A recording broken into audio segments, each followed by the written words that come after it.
right, so let's go ahead and get started with our manager panel. I hope everybody got a lot of value out of what we talked about in that technician panel, because I think what we're doing here in the manager panel is just a really direct reflection of what we talked about there. And I saw somebody in the comments talked about how there might be more questions than answers. Larry had put that comment in there.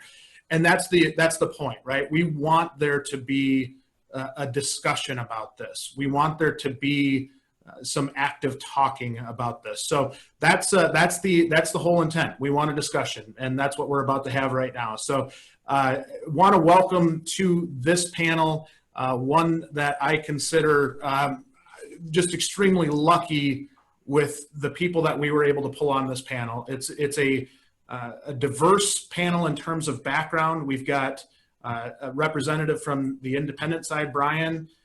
We've got more of the corporate type store with Tim, and just, I shouldn't say corporate store, but you've got a lot of stores, and Jake and Ed from the dealership side. So to me, it was important that we had a mixture of everybody and a mixture of different insights so that we can drive this conversation. So to start off with, I'm going to have each of you introduce yourselves, where you work at, and kind of what you do there. So Tim, do you want to go ahead and get started? Sure. Thanks, Jay. So my name's Tim Winkler. I'm the president and CEO here at VIP Tires and Service. And I'm actually here in the manager's office of our 60th store. We just opened today with the ribbon cutting and the mayor and everything. So been with VIP for 10 years. Prior to that, I spent about 20 years in the auto parts business working for AC Delco and some other parts companies. And at VIP, we employ 400 or so technicians, and our business is about 50% tires, 50% mechanical parts and labor. And so glad to be here. Love talking about this stuff. We're really, really excited to have you here, Tim. Jake, would you want to go ahead? Yeah, Jake Schaefer. I'm the service and parts director at Smart Motors Toyota in Madison, Wisconsin. Large Toyota operation, both sales and service. Annually serving about 70,000 customers a year, so pretty large deal every day, day in, day out. Body shop, glass, SPR, PDR, pretty much everything we can under one roof up here. All right. Brian, how about you? Yeah, I'm Brian Sump. We have currently 4 independent service shops working on closing our 5th.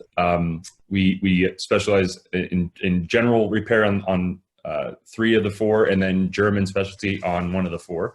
I'm a board member on Transformers Institute. We consult and teach nationally independent shop owners, and also a teacher nationally for Ratchet and Wrench magazine, and just blessed to be with you guys. We're really, really excited to have you, Brian.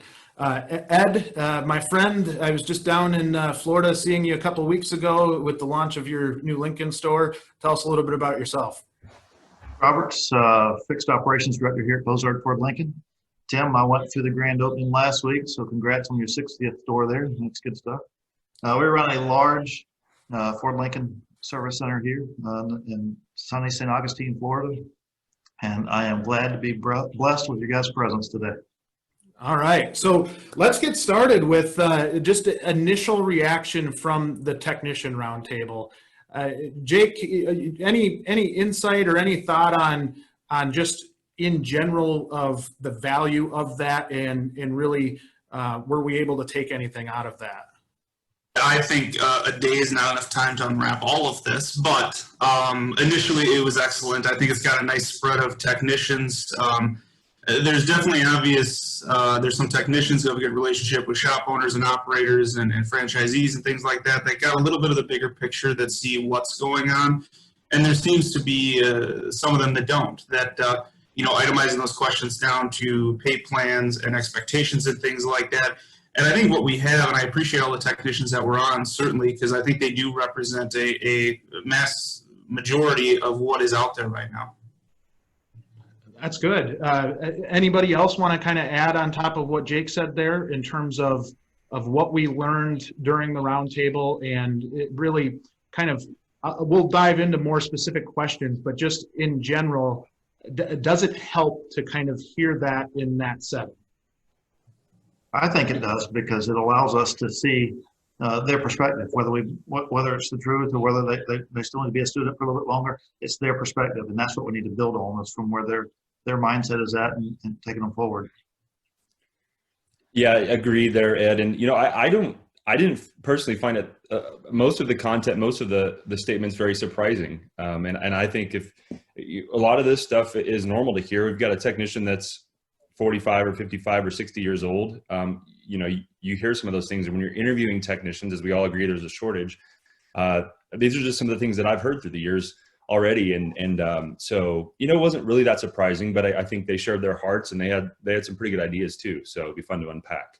I agree, Tim, I'm sorry, Brian, but Tim, one thing that was a concern from the panel was the amount of people that are leaving the industry altogether, right? And maybe as we explore this a little bit more, do you share maybe some of that same concern that the techs did? Absolutely. Yeah. I mean, it's hard to kind of put your finger on, exactly how many are leaving or why they're leaving. We do employee surveys, and we do actually meetings with all technicians every year to talk about kind of the state of how are things going. And we hear, like, I'm similar to Brian and the other guys here. I didn't see anything or hear anything on the tech panel that necessarily surprised me.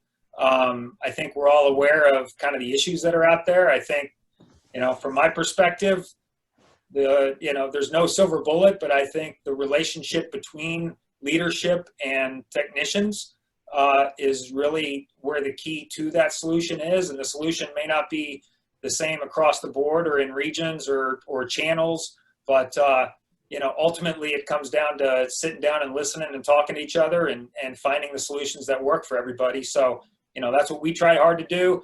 But having said that, absolutely, I think, and some of these questions become really big, right? They're, questions as a country that we need to be addressing in terms of trades and career pathing and things like that. We try to do it within our confines of our company, but I think there's a lot of opportunity to do it on a much larger scale as an industry or even as part of the school systems. Well, what I love about what you guys do, Tim, is you take candid feedback too, right? You're not just cherry picking the good stuff. You're actually diving into some of the stuff that isn't so good, right? Or something that there might be concerns about, and being able to hit that head on. Absolutely. We tell the story every year during our annual meetings with all of our technicians. Year one, 7 years ago when we started these, and we share every comment word for word that's shared in the survey with every employee in the company. And 7 years ago, we highlighted one of the comments. I think I told you during our podcast that the question was, what should the company do to improve? And it said mass suicide by senior management. We laugh about it. We laughed about it back then. We still laugh about it today. Obviously, that wasn't one of the ideas we implemented, but we took other ones that were really good ideas and we implemented those. So, it's all about listening, and it's all about communication and building relationships. So, Brian, let me go back to you. And when we look at this and we talk about how nothing's really a surprise in terms of what we heard from that meeting, but I think I get the general sense from technicians that they're a little bit frustrated that there hasn't been more action in regard to kind of bridging those lines of communication. Do you see, and especially with your work as consulting with other shops, do you see some value in that message from them? Yeah, there's tremendous value. I think, and I don't, every automotive business independently of each other is especially unique. But I think the industry as a whole, my personal assessment is that we're still quite antiquated in how we function. I'm not talking just systems and processes, but our viewpoints on culture, our presentation to the end user, I still think is lacking. Now, some of the dealerships, do a really nice job, and there's some fantastic independent shops and multi-store operations, but we're behind. So when you compare our industry to something like IT or computer science or some things that our technicians are choosing to go into as opposed to us, when I look at what we offer generally to them, I don't think that if I'm in their shoes that I don't think I would make a different decision than them, that this is not an attractive industry. And so, yeah, I think even the shop that we're looking to try to acquire as we speak, I mean, they've lagged a little bit, with all due respect, in some of the regards of how they've worked to get and retain team members. And I think some of that shows, and they even realize that it takes a big push to get to that next phase. So, well, yeah. And I think that's the beauty in seeing some of you, and Brian, your background coming from outside the industry to in the industry is so impactful, because you see some of that stuff that's antiquated, and it's glaring to you. Whereas, I use myself as an example of, I've been in it for a long, long time, and not that you haven't now, but you kind of just take some things that maybe aren't great about our industry, and you don't, I don't know, like it just kind of is the way it is, right? And I think that's where technicians are getting a little bit more frustrated. So I love your comment there.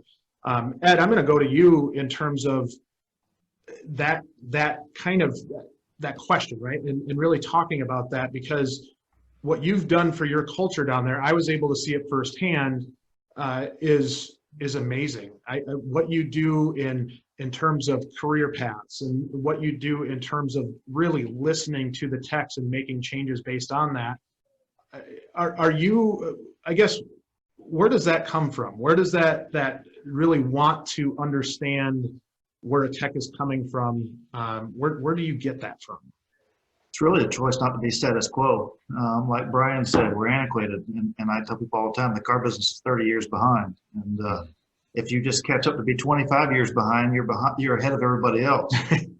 and there's tons of opportunity there. Just imagine if we got 5 years behind, if we caught up to that point.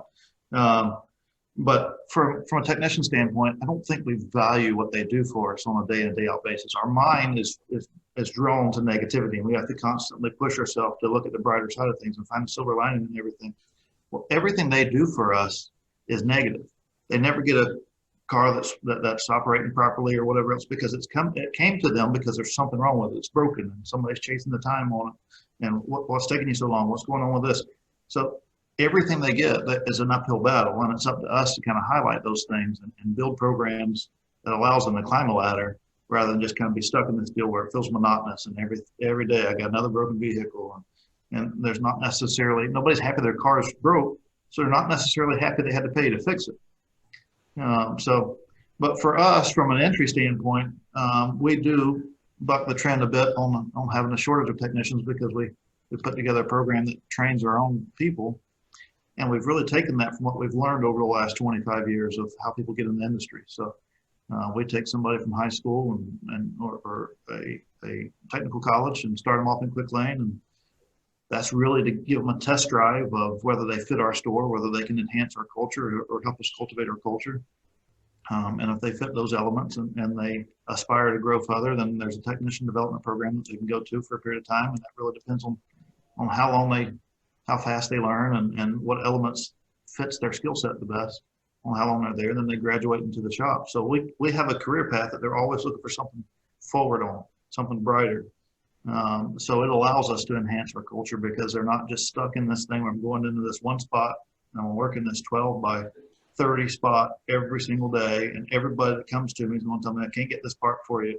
Why isn't this vehicle done yet?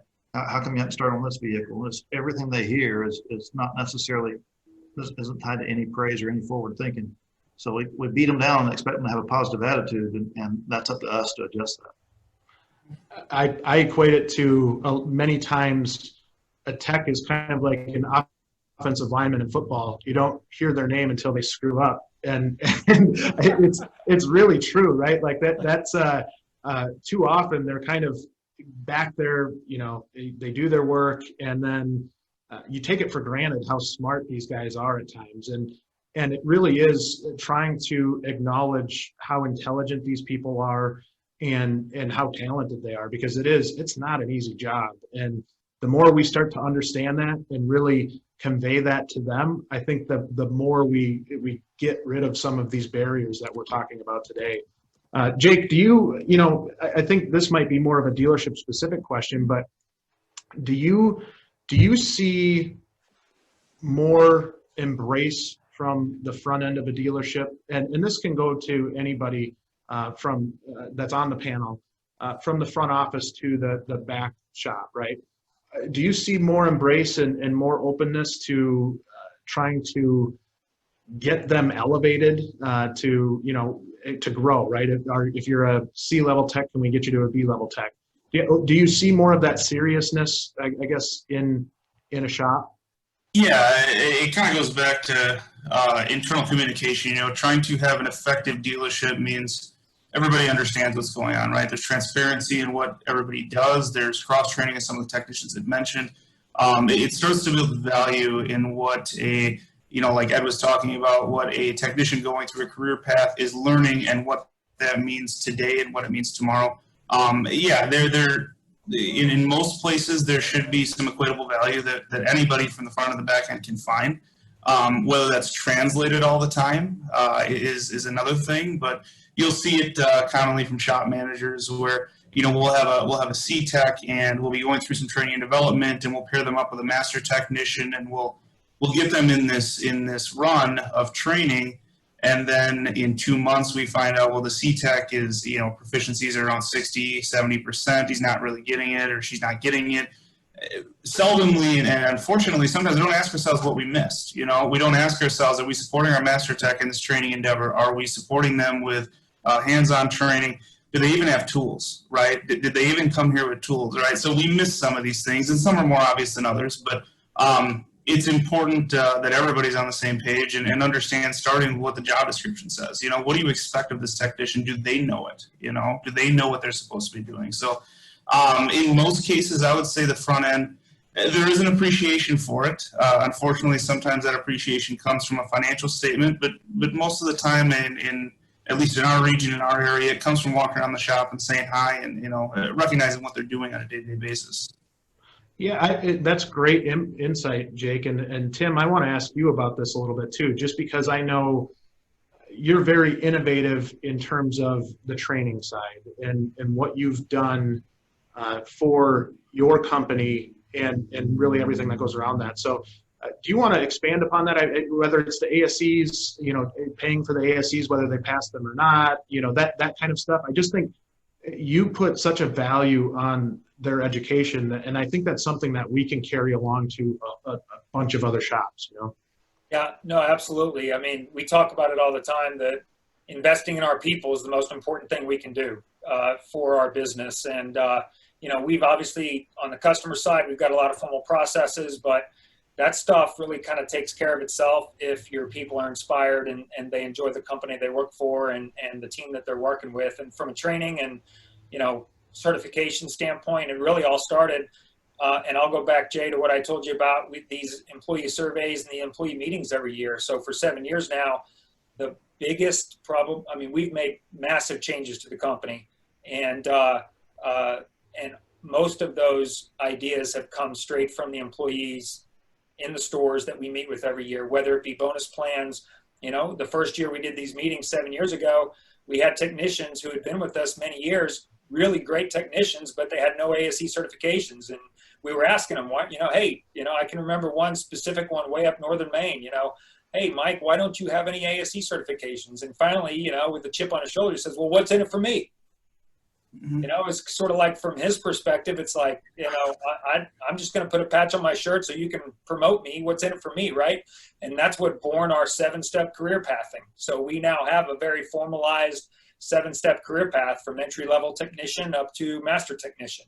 We have a mentor training program where we match up our master technicians with a young technician, and we pay that master technician. We basically pay for jobs twice, because we're paying for, the young technician to do the work, and we're paying the mentor to oversee it. And, we also have, we're now on year 4 this coming January, assuming we can gather again, we'll have our 4th annual Master Technician Summit. And we get together about 80 of our top master technicians, and we bring in, people from the tool companies. We bring in parts companies. Standard Motor Products has some great training. We brought the guys from Garage Gurus in, which is the former Federal Mogul in Tenneco. They've got an awesome setup. And honestly, their visit to our Master Technician Summit last year turned into a whole summer's worth of mobile training center this year. We put 90 technicians through training, hands-on and classroom, through a mobile training center that they have. And you know, it wasn't inexpensive, but you know, we think there's no more important thing to do for our business than to invest in our people. And back to the ASEs, you know, we finally took off every sort of excuse on the table. You know, our people, we're taking thousands of ASE exams every year. We pay for them whether they pass, fail. And we have so many more technicians who are really thinking of themselves more as professional technicians. And, you know, that just, I've seen the change in guys' outlooks so much, just because they've gone from being, you know, a quote mechanic to being a professional technician. And now I'm seeing all these, you know, high-end scan tools and, you know, specialty equipment that they're buying. And it's great. And you can see how it, you know, it changes their life. And obviously it's great for our business and it's great for our customers. And I am fascinated by that, Tim. I think that is such a good approach. And I like what you said about taking the excuses away, right? Like, because it is, and even something from the standpoint of if somebody's not in a good financial spot, you know, putting up the money to take the ASE test, it can be a strain, right? And especially if the budget's tight. So I really appreciate that. Brian, that works. I think some of the stuff that we've talked about works from the standpoint of a larger shop, right? When you're working with a smaller independent or maybe one of your own shops, do you see opportunities to kind of do some of the stuff that they're talking about there? Yeah, we do. And Tim, some great stuff there. In fact, last weekend we just hosted, we had, I think 12 or 13 of our technicians, and we invited, I think there was like 12 other techs from different stores around the city. And we flew in a trainer. We hosted it at our shop. So you can do some of those things by creating congruency, being part of Automotive Service Association or your local affiliations. You can kind of, it's like parts purchasing groups, right? For those of you that are on the parts side, this happens. You band together and, or insurance does it. People, you know, organizations band together to buy insurance from one company. So you can be creative with some of this stuff. And I think that it's absolutely necessary. The picture that I get, it's kind of like, if you're an independent shop or a single location, even a dealership or whatever, and you have some of those long tenured staff members, these 20-year technicians, it's easy to run with your blinders on a little bit more because you haven't really had to push hard to recruit or hire or things like that, or you're not hearing a fresh perspective. But when you lose those people that have been around with you and that loyalty is embedded and you have to, I mean, it hits you in the face. So I think listening, and we're talking about listening to your people. I think I saw a chat come through that, you know, thank God managers are listening to their people. I think just paying attention, because I've learned that every team member is a little bit different in what their drivers are. So here's an example. A few years ago, we said, okay, we're going to roll out a new benefit. We're going to offer group health insurance for everybody, whatever that was. And then one of my leadership team said, hold on, well, how do you know is that going to be in everybody's best interest? And I said, what a great question. So we started looking at, like, and when I teach shop owners, okay, when you're recruiting, instead of thinking about your box and trying to find somebody to fit in your box, and that does happen culturally, and there's certain parameters that have to work. So why don't you get a box of Legos or something and build a box around that team member? It can be really tall and narrow. It can be really wide and low, and whatever it is. So you find what people's motivators are. Now, here's some things that independent or small shops or single locations would have as an advantage, potentially. One is that you might have an opportunity to spend more time with your team members. Perhaps. I mean, so Tim, you have to scale. You're growing. Even in the dealership, Ed and Jake, you guys, I mean, you have bigger organizations. You have to trust other leaders to kind of fill in the gaps, so you can't be everywhere. But if you're smaller, you do have the opportunity to spend more time with your team, to listen. And they just might want to see your presence and just to know that they're cared for. And it's a flat organization. So there's some benefit there. And you can also be more nimble. Now, in one of our mastermind groups with some of the top multi-stop shop owners in the country a couple years ago, I was scrutinized because we have varying pay plans for almost every single team member. And I get it. And they're like, Brian, how are you going to scale more locations with all these different pay plans? Valid point. But my response was, if you're not willing to spend an extra 20 or 30 minutes a pay period doing payroll to work with those team members and to tweak it and fine tune it and give them what really matters most, then you shouldn't expect to keep people long term. So I think you have to be a little bit nimble, and there are some benefits of being smaller that some of the larger operators have, and that you can be creative with. Yeah, and I think that goes back to really understanding what your strengths are, regardless of what shop you are, right? And not everybody's going to fit that culture, and not everybody's going to fit, what you have to offer. That's when we, from the Finder Edge standpoint, talk about proactive recruiting. That's what we're talking about, is when you're able to look when you don't desperately need somebody, you can make sure that they align with your values. And one of the things that I would add to what you said, Brian, one, having the flexible pay plans and figuring out what the driver is for a technician is such a game changer. That is such a great idea. And I think really looking at it from the standpoint of techs are different, right? Like we like to put them all in one bucket and say, you're all one person, when in reality, it's not that way at all.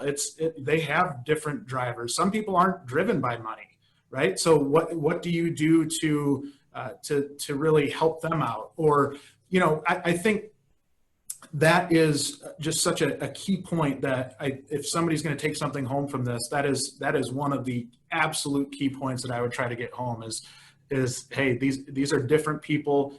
Trying to really understand and getting to know them, figuring out what their drivers are, is such a key element here. Jake, one of the things that really kind of stood out to me was with the technician panel was the want to understand the business more, right? To understand how you make your money, how much money you make, or maybe just the transparency on that side at all. Do you get the sense from the general population or from your techs, and this can go to anybody after Jake, but do you get the sense that they have a full grasp of how the business actually works and really how much money the business is actually like making at a net level? No, I would say majority of the time they don't understand, down to the net profit line, right? Going off of something Tim said earlier about building value in ASC certifications and things like that, that value has to be translated across the board. So every day we show up and whatever, if we're independent, we're a Ford dealer, Toyota dealership, franchise, whatever, we show up to take care of people, right? So when we set out like that as a company or as a group of managers, is that translated to our technicians, right? Is the reason why we are asking them for, quarter turns on inspections, or we're asking them for pictures and documentations like some of the technicians mentioned last time, are we translating that value to start to alleviate some of this us versus them thing? When we start to bring them into these things and we translate it, which I think we have a lot of opportunity to do, it starts to valueize not only what they do, but it brings a total value to what we're trying to do as a company and ultimately take care of customers in the end. So no, I think there's a lot of opportunity for that. And I think it comes from management and anything from mission statements to, company policies and things like that. We got to translate that all the way across the board so everyone knows where they fit into that puzzle we're trying to accomplish every day.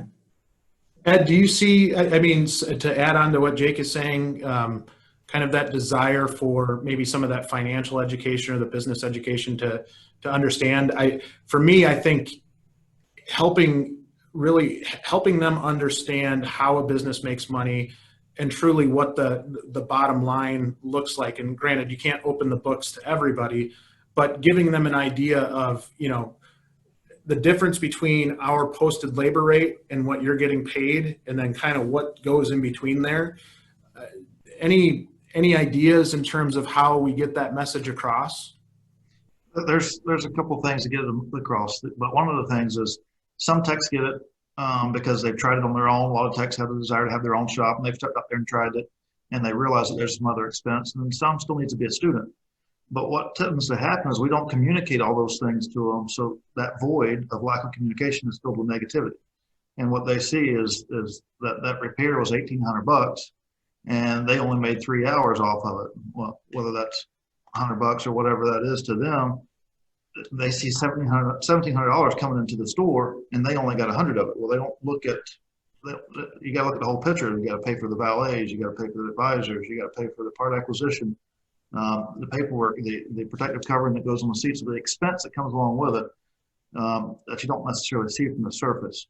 But that stuff is kind of filled in when you start talking that. And we'll break down an hour the cost to generate an hour here, so that there's policy in there, there's loaner expense, there's all those other variables that goes in there. When you break it down, employee benefits and additional payroll taxes, and when you break that stuff down, you find that the true cost to produce an hour is $95 an hour or $96 an hour, depending on where you're at. And you don't see those things unless you paint that picture. So it's all about being transparent and communicating. Well, and Jay, I'll just jump in. You know, I think we were a little forward on this several years ago. We actually internally, myself and our vice president of stores, we built a 3.5-hour training class. We call it P&L Boot Camp. And we started off by having our managers go through it. And it was really to make sure that every one of our shop managers understood the P&L. And from a transparency standpoint, you know, that's one of our values as a company. We want our people to be as transparent with customers as possible. Obviously, we've got huge windows into our shop so customers can see their vehicle. And so we translated that back to, let's share the financial results of the company and of each store with the employees. So we covered it at a company level very transparently in our annual meetings with them. But we actually have this P&L boot camp training where we take a full team. We take from an entry-level technician to the manager of a shop. So we do it after hours. You know, at 6 o'clock when we shut down the shop, we'll get pizza, and we sit there with 7, 8, 10, 12 guys, and we go through the P&L, and we've got a full workbook that we give them, and we have them fill out looking up numbers on the P&L. We talk about, you know, there's 3 levels of profit. There's not just one level of profit. That's like first 20 minutes of the training class is letting them understand the difference between net profit and contribution and gross, and it blows their mind, obviously, and it's great because it not that they're going to become P&L experts by any means overnight, but it helps them to understand and to bridge that gap Ed was talking about. And quite frankly, from a culture standpoint, it's also a great builder of, you know, like I said, just trust between the technicians and the leadership. Well, and I don't think, Tim, I applaud you for that. The P&L boot camp is just such a brilliant idea. And I don't think you get everybody rowing in the same direction unless you're transparent with that information, right? It is really hard because that really, and I see it with shops all the time where they'll be really tight with their information that they're giving away, and it hurts them so much because it creates such a us versus them mentality where you're already battling that in the first place, and then if you go the extra step and they don't understand that there's other expense that goes in. And I've had shop owners just show their techs like the electric bill, right? Or show them, you know, something that you wouldn't think would be such high dollar amount, but really would blow your mind. And so once they see that, then they start to understand that, hey, there are expenses over and above what they're paying me. And even another funny one is workman's comp, or, you know, some of those other types of insurances that are required for a business to have, but maybe they don't see that side of it. So I applaud all of you. Is there anybody else that wants to add, I guess, onto that side? Brian, it looks like you might want to add something. Yeah, and I really admire that approach. You know, I've always had a very different approach. We do not share P&Ls, and I'll tell you why. Early on, and I think we all know, when it comes to money is a very dangerous instrument, or can be. So we have to be very cautious in some regard. Now, when I say we don't share, our senior leadership has full P&L access. With our management, we share gross profit with certain below the line expenses that they actually can impact. But I feel if you have a situation where somebody asks the question or feels like what they're doing is not commensurate with what they're making or what we're making, there's an underlying issue. Here's an analogy we'll all probably understand, is that if you have a customer that writes you a bad review and says you were too expensive, we all understand what they really mean is that perceived value was not high enough. Mm-hmm. And so what our approach is that we don't want to make it just a financial conversation. Now, Tim, I absolutely understand, and I think most dealerships do this as well. I totally get that part of it, especially with 60 stores. I mean, you have to have some transparency in what people are really trying to accomplish and stuff like that. But so our approach has always been, if we feel like they're not all bought in, then we want to feel that, and our managers are taught to understand the condition of their team. If somebody's not feeling like they're valued, and then let's open up and have that conversation. Why do they want to know, or what are they really feeling?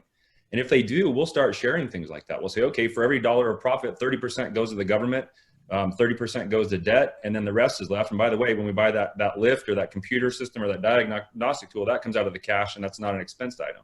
So they can whittle down real quick, some of those basic numbers without knowing details. But I think it's what's the heart of the matter. And then I would encourage everybody, and I know the panelists do this really well, if you're hiring to culture, which culture is what people see and how they feel when they come into your organization, whether it's a team member or an employee, or a client. If you're hiring to culture, you circumvent a good portion of that.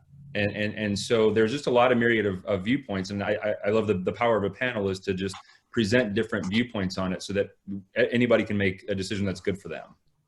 Well, and I think you nail something there, Brian, in that the underlying issue of why this conversation is even happening is maybe a level of distrust, right? And a level of maybe a tech not fully trusting what management is doing. And in some cases, rightfully so, right? We've worked with shops, and we've worked with places that aren't the most forthcoming and not even just the transparency side, but more of there's something there that doesn't add up. And a tech, I think the more that there's that open space, and Ed, I think you say this too, the more that there's that open space, negativity is going to fill that open space. And so that regardless of what your approach is, I think Brian is spot on with the understanding the underlying issue of why they want to know more, why they want to build that trust. Ed, to kind of go to you on that, do you see opportunities within the industry to be able to improve upon that? Absolutely, because there's not that level of communication, and that's why it's so negative. Nobody wants to go talk to the guy out in the shop. They feel like if I go out there, I'm just stopping him from working. I need him to produce hours. And really what you need to do is go out and nurture that and bridge that gap of communication, and a lot of that goes away. Yeah. Sorry, Tim, go ahead. I was just going to say, just to add on a little bit, we were talking about, the other thing it makes me think about is that another one of our kind of values is education, right? And we all talked about training and, certification and educating. And that's kind of the other thing. And I'll marry it up with something Ed said earlier. We've had plenty of technicians who, have served several years with us and ended up opening up their own shops, and some successfully and some not so much. But that's another really cool conversation we get into when we do these P&L trainings is we start talking about, okay, and here's the corporate allocation line. And guess what that is? If you had I call it the back office, right? So if you had your own shop, if we opened up tomorrow with Johnny's Auto Service, right? You'd have to have somebody to do the books. You'd have to have somebody to do payroll. You'd have to have somebody to HR, technology. I go through the whole list of what we call our support center, which is the 40 or so folks at our headquarters who do all of this stuff so that we don't have to do it at the store level. But we put it in terms of, hey, if you're a master technician and you wanted to open your own shop, you're going to need to understand that just because we're charging $115 an hour for labor doesn't mean that there's this big, profit between 116 and 35 or whatever it is, right? And we show them, where that all goes, and hopefully for some of them that helps them when they get out on their own. That education is invaluable and something that I fully realize. To me, we've got the best of the best on this panel, and I don't think that translates everywhere, right? I don't think that every shop is doing that educational piece, and that causes some frustration with techs. One question for the panel in general: how do you handle it when a tech comes to you and maybe, or even if you just hear rumblings that they want to start their own shop? What is it you're a competitor now, get out, or is it let me help you get to that point conversation? From my standpoint, it's an encouragement. If they progress to that point, or if they're at that point, you should know that person well enough to know whether they can make it or not, and offer your guidance to get them there. Because if you tell them no, they're just going to find a different way to do it, and not tell you about it and just walk out on you. So I want to support them. But if it's somebody that I feel like can't quite get there, then I say, hey, let me show you a few things. and let me guide you down a path that you can work on so that you are better prepared for it when you do step out there and do it. But I want them to progress. I want them to further themselves. Yeah, thanks for saying that, Ed, because, you know, I personally feel like there's a noble obligation that we all have. If we're doing the right thing for people, then you ought to embrace, and whether you look at it as karma or things come full circle, or you know, sowing seeds to reap harvest, whatever it is, then we all have an obligation or a duty to sort of pour into people in general. But I will share from, and I love the question earlier, Jay, about, well, okay, so small independent single store operators and stuff, you have disadvantages. Well, let me state what I think to be an advantage, and we teach this to multi-shop owners, is that if I have a person that's starting to think that way, I start to ask, okay, so what is the impetus? And have you read like The E-Myth by Michael Gerber and know what it means to be the pie maker making pies and try to build a business? What are your financial resources and your goals and things?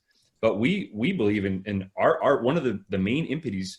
Is it impetuses? What's the plural of? I'm not even going to attempt that, Brian. Yeah, we're just automotive shop people. One of the main drivers for us to grow is advancing for our people. So we all share that career development. And so what we say is, hey, if you want to go have your own shop, why? And if they're not the right reasons that I feel they're really an entrepreneur, I'll say, well, how do we do this together then? And I'm not saying equity partnership, but I'm saying let me give you the foundation. Let me create, we'll go find a store. We'll do manager training, which is a 12-month process for us. And then we'll set you up. So if you really want to run your own store and have some autonomy and make some extra money, then let me help you create that without the burden and the financial obligation and the stress. And if you've got 5 kids, we don't want to compromise them either. So there are some creative strategies. I think in the dealership world, and certainly for you, Tim, it can be done this similar way. If you really have people pushing up, how do we not lose those people? And how do we keep them in the family, so to speak, and give them what they really, really want? Yeah, no, and you know, we've got the whole range, obviously, of that. And to me, it fits in with our focus on career pathing, right? I mean, if somebody says, hey, I'm just working on cars for the next 5 years, but ultimately I want to, you know, I don't know, go own my own property business or something, then great. You know what? We've got a real estate arm, and let's let you spend some time with some of the people in our real estate department and learn about that side of the business, you know. And we have many technicians who have ultimately, you know, moved into a service manager role, and we don't stand in the way if a guy wants to, you know, kind of go open up his own shop. Like I said, I'm an open book with those guys. I'll help them, as you know, we don't have a formal process for go leave the company and start your own business. I'm definitely not going to, you know, do that. But I'll answer any question, and we'll just try to be helpful for them. And but ultimately, Brian, you're right. Sometimes we're able to find a solution that, if they're, you know, if they realize that, hey, my body's not going to hold up forever, and you know, we've transitioned many of our technicians into a leadership role otherwise, and it really just comes down to their interests and our capabilities and how we can find the intersection there. Yeah. Oh, Jake, go ahead. Oh, I was just going to say that, you know, between Ed and Brian and Tim, great points on everything. We've talked about it internally. We've talked about it from an equity support position. The thing that is scariest to me about that is I always want to ensure that I have the relationship with my technicians and my staff, that when this comes up, can I even have that conversation? You know, instead of this awkward, oh, what's he going to do? You're asking the shop manager, what are they thinking, you know, and stuff like that. So, you know, as well as everybody summed it up, that is one thing that concerns me, is making sure that the relationships are there so you can have these tough conversations, because they will be tough. You know, you're talking about people's lives and things like that. How do you go about it when there's a really good tech, really good employee, really good person that approaches you about a promotion but doesn't have the skill set? And when I say promotion, like going into the office and you know, shows a desire, whether it's because their body is breaking down or they just feel like they've earned it. How do you go about having that conversation, whether it's just because of a personality or it's because of, you know, something out of their control? Brian, it looked like you might want to say something there. How do you have that conversation? Well, I'm just glad you asked, because when I was listening to the tech panel, that's exactly what popped into my mind. And I cringed a little bit. And, you know, we have a team member who is amazing, and, you know, he's getting close to retirement. But we've had this conversation with him that, let's just be honest, when you study most technicians' personality profiles, many times they're not extroverted. In other words, they're not poured into emotionally by being around people. they oftentimes work really well by themselves. And it's a major shift, especially if it's been after 50 years of being a certain, in a certain position. It's really, really challenging. I think that you try to do everything you can to help somebody like that and give them a shot. Technicians, I don't know about you all's organizations, but in our organization, most of the technicians, the top producing technicians, make more than even a good amount of our store managers.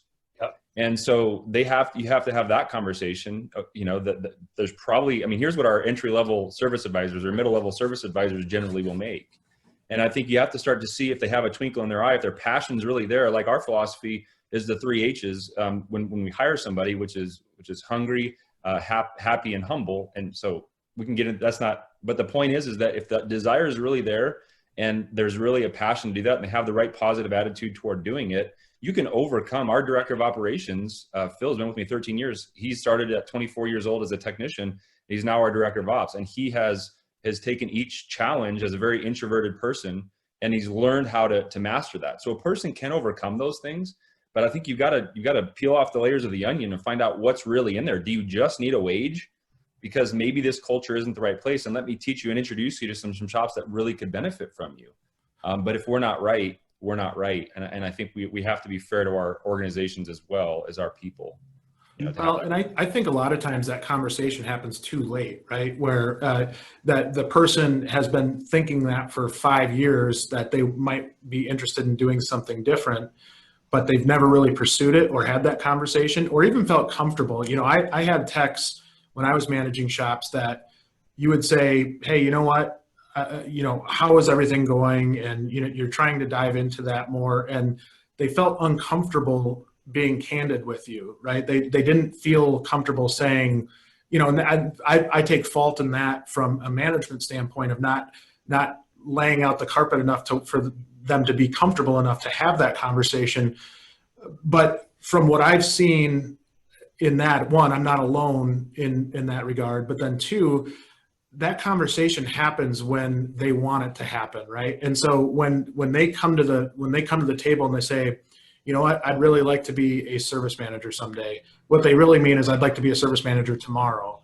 And so, trying to get that conversation happen earlier, Ed, maybe can you is there a way to drive that conversation? And I know trust is such a big variable there, but in general, maybe somebody that's not used to promoting themselves or really trying to pat themselves on the back, how do you get that conversation to happen earlier so that you can start the training to get them to that point? Or really, like Brian said, trying to get them educated over a period of time rather than trying to cram everything into one month. Well, in my opinion, some of that stuff comes from, and we should communicate with people often. We should know what their goals are. We should help them try to get there. And if they're unrealistic, we should try to steer them in a direction where they can still grow, but be realistic to what their skill set is and what they're capable of getting done. But a lot of times what I see here is somebody is struggling, whether they're struggling in their personal life or they're struggling at their work life, and they're looking at somebody else, looking around, looking at the service manager, looking at the shop foreman, and seeing somebody else that maybe isn't visually struggling and putting off a positive aura, and I think, I want to be that person. So that's what they get the mindset of. I'm ready to be a shop foreman. I've done this for this long period of time. It's time for me to move forward and do that. And that's our part of getting involved and making sure that we're carrying them down the right path that they can get there. Then they don't look for something they're just looking for some positivity. They're looking for what their next step is. And that's getting involved in learning the currency of our people and learning their direction and where they want to be. Yeah, Jake? and Sorry, Tim, go ahead. I would just throw out there's tools out there. It sounds like, Brian mentioned things like introversion, extroversion. We use Predictive Index, PI Worldwide, which is a company out of Boston, but it's used in many, many industries. In fact, we used it at my employer before we came to VIP. And, it actually is a survey tool that we do for all of our employees as well as all applicants because, it's one of their sort of funny sayings when you go through their training is, you can teach a turkey to climb a tree, but why not hire a squirrel? And so it's all about making sure you get people in the right seat on the bus is the other term we use, right? So when we have master technicians who are really great and great employees and been with us. And when they start to express that kind of interest, that's one of the things we do is we make sure they've gone through the predictive index, and we sit down with them and say, well, here's kind of what our typical high performing manager preference profile looks like, and here's what yours looks like, and yours is, maybe it matches, or maybe it's much more like a traditional master technician who's thorough and not as fast paced and all these kind of things. And we just have a really open, honest conversation with them. And sometimes, they still say, yeah, at some point though, I really would like to try to make that transition. And to Brian's point, like his ops director, some of those guys, if they really have the desire, we have a formal program and we can get them into that program. And sometimes it turns out awesome. And other times, quite frankly, we've got some guys who end up after maybe a year or two in the program back in the shop because they realized the grass wasn't greener and that job at the counter is a hell of a lot tougher than they thought it was going to be. Yeah, we see that all the time, and I think when they do go back to the shop, there's a different type of appreciation for the front office, and that's a good thing. Jake, one of the concerns out of the technician roundtable, and what they voiced was similar to what I've heard in other conversations that I've had with techs, is there's a general feeling that a high production tech can work themselves out of a promotion. And when I say that, meaning that they're so good that you can't take their hours out of the shop. Do you see that? I mean, is what they're feeling correct, or do we put too much emphasis on that, or is there some truth behind that?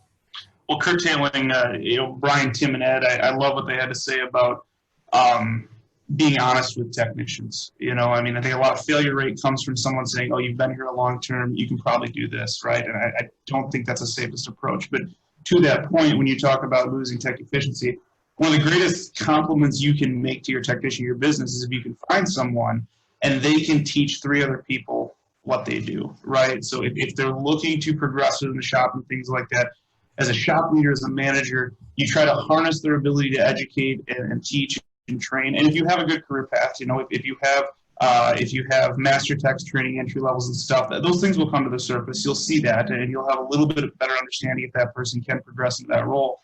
But that helps the technician progress in their career if that's what they're looking for. It also helps to kind of establish this culture of some type of advancement. At shop after shop, you get to an MDT and here's a 1.5% every year, right? We don't really move them stature or substantially financially throughout the company. But if you can take what they know and what they've done for the past 20 years, and you can help educate them on taking their skills and translating them to other technicians, right? They will get what they want in advancement, and your shop will be better off, and your customers will be better off as well. I agree. Brian, did you have something to add there? I didn't know if you wanted to add anything there or not. Oh, I just given these guys the head nod acknowledgement, because they're some really great points. There's also, we have to understand that under the veil of what Ed was saying earlier about helping people transition isn't just helping them transition internally. At the end of the day, we have to think outside the box enough to. I think there's several technicians that have gone on the insurance side and adjusting and estimating.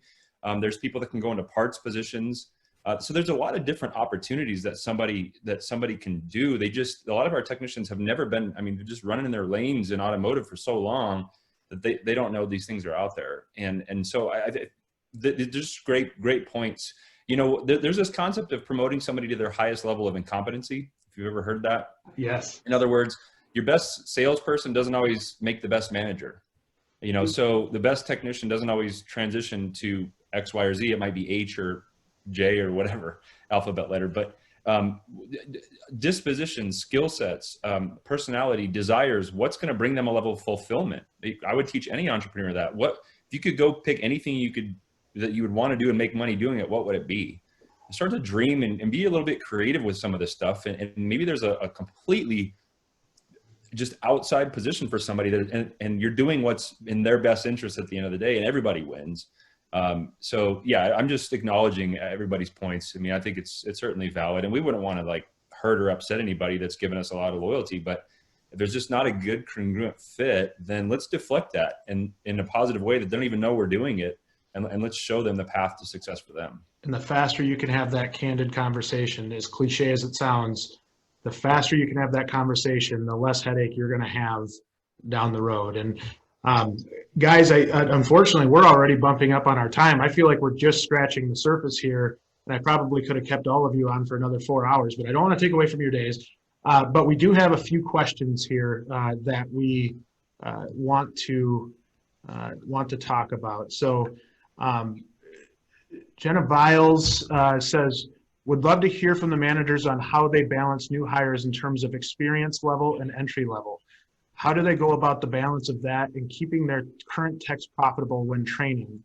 What kind of ratios can they handle in their shops? I don't know if you guys understood that question or not, but it's open to the panel if you guys want to talk about it.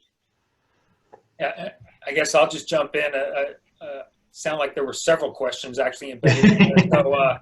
So, you know, I guess a couple things is, number one, we go through a budgeting process every year. So we actually have like a budgeted staff at each location.